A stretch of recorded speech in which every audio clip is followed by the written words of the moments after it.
In the vast, unseen world beneath our feet, a civilization thrives. An empire built on cooperation, sacrifice, and relentless expansion. Today, we re-shrinking down to explore the life of one of the planet's most successful and ubiquitous creatures, the small black ant. You've seen them marching across your kitchen counter, a tiny, determined army on a mission.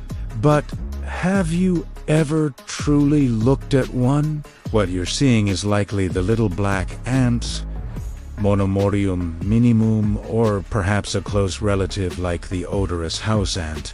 They seem simple, but their world is anything but. Let's zoom in.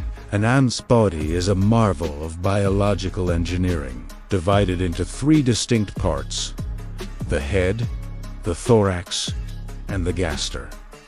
The head is the command center. It's equipped with a pair of large compound eyes, giving them a pixelated view of their world, excellent for detecting motion.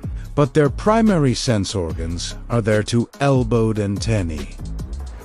These aren't just feelers. They're sophisticated chemical detectors, constantly twitching, tapping, and tasting the air. This is how they smell, communicate, and navigate their complex environment.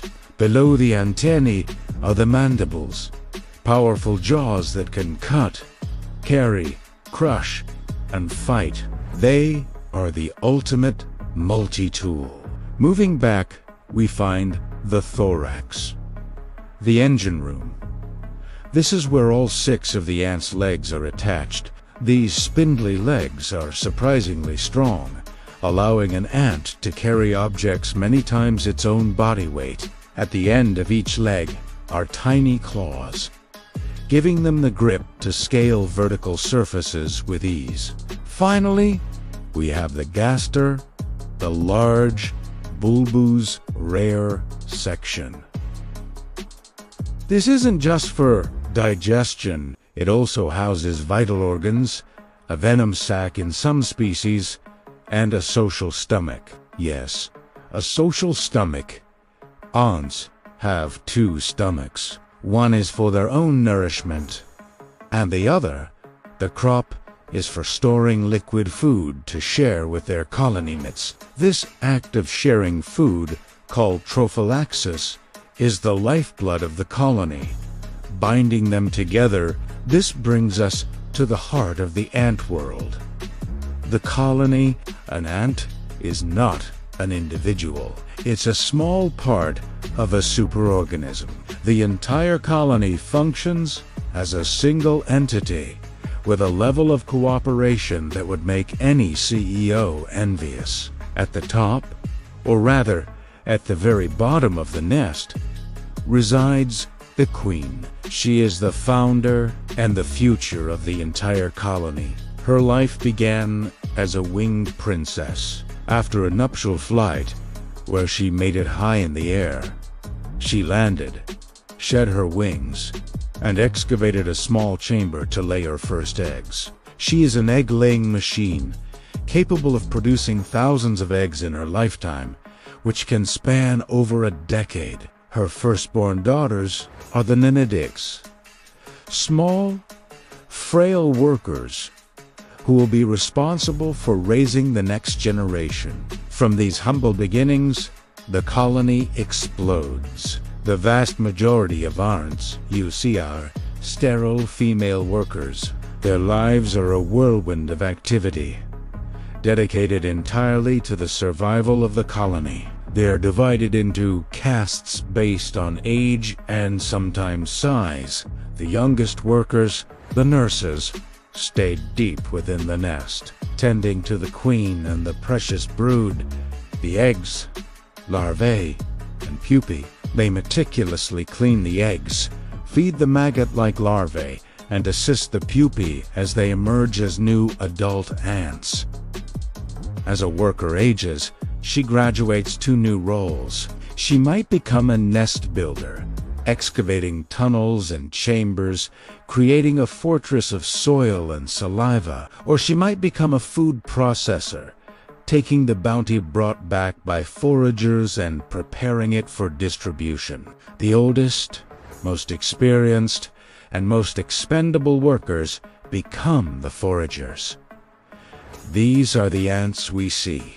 They are the explorers, the hunters, the front line.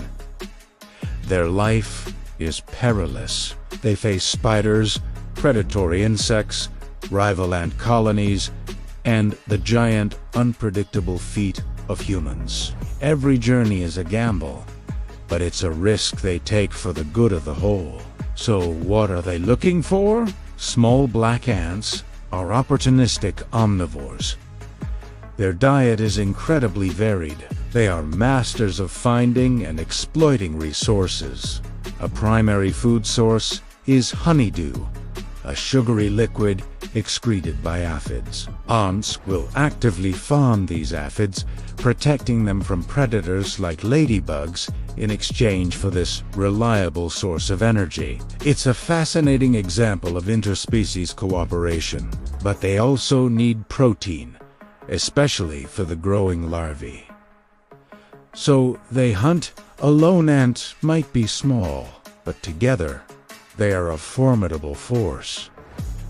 The hunt begins with a scout. She wanders, seemingly at random, her antennae tapping the ground.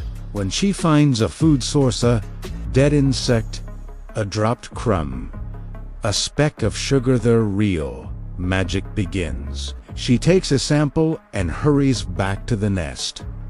But she doesn't just run, she lays down a chemical trail, a microscopic breadcrumb path of pheromones, invisible to us, but as clear as a highway to her sisters. Back at the nest, she shares the food sample and performs a sort of recruitment dance, alerting her nestmate. Within minutes, a disciplined column of ants follows her pheromone trail directly to the source. The more ants that confirm the trail, the stronger the chemical signal becomes, creating a superhighway of activity until the food is completely harvested and transported back to the nest. But life isn't all just work and food. The colony must defend itself. When threatened, the first line of defense is an alarm pheromone. A single ant, when crushed or attacked, releases this chemical signal into the air, and instantly, the colony is on high alert. Workers abandon their tasks, grab the nearest brood, and rush them to the safety of the nest's deepest chambers. Soldier ants, if the species has them, or just aggressive workers, rush towards the source of the alarm, mandibles open, ready to fight. The primary weapon for many small black ants is formic acid. They can spray this irritating chemical from the tip of their gaster, deterring or even killing smaller enemies. And then there are the mandibles. A single bite might just be a pinch, but a coordinated attack by dozens or hundreds of ants can overwhelm much larger foes. They bite, they spray, they grapple, sacrificing their own lives without a second thought to protect the queen and the future of the colony. Warfare between different ant colonies is brutal and constant. Territory is everything. A rich food source or a prime nesting location is worth fighting and dying for. When two rival colonies meet, the initial encounters might be a few ants from each side might engage in antenophancing or mandible flaring, a display of strength. But if neither side backs down, it escalates into all-out war. Armies of thousands clash in a chaotic frenzy of biting and spraying. The battlefield becomes a graveyard, littered with the dismembered bodies of the fallen. These wars can last for hours, even days, ending only when one colony is decimated or driven from the territory. The victors will often raid the loser's nest, stealing their brood to raise as their own slaves. It is a ruthless world, and yet, through all this struggle and sacrifice, the colony endures. It is a self-sustaining city, a perfectly tuned engine of survival, from the solitary queen laying her first egg in the darkness to the teeming millions of her daughters, each playing their part. The small black ant, so easily overlooked, is a testament to the power of cooperation, a tiny titan that has conquered the globe, one crumb at a time. They are a reminder that even the smallest among us can build empires, and that true strength lies not in the individual, but in the unity of the many.